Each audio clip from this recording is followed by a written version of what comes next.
Məktəbəqədər və Ümumi Təhsil üzrə Dövlət Agentliyi təhsil müəssisələrində qarşıdan gələn bayram və payız tətili günləri ilə bağlı açıqlama yayıb. Nazirlər Kabinetinin iş və istirahət günlərinin yerlərinin dəyişdirilməsi haqqında qərarına əsasən 8 noyabr Zəfər günü və 9 noyabr Dövlət Bayrağı günü ilə əlaqədar olaraq 6 günlük iş həftəsi ilə fəaliyyət göstərən təhsil müəssisələrində son iş günü 7 noyabr, bayramdan sonra ilk iş günü 11 noyabrdır.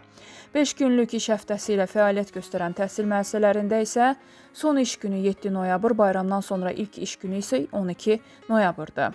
İdarədən bildirilib ki, məktəblərdə 16-20 noyabr tarixləri payız tətilidir. Payız tətilindən sonra ilk dərs günü 21 noyabr tarixinə təsadüf edəcək.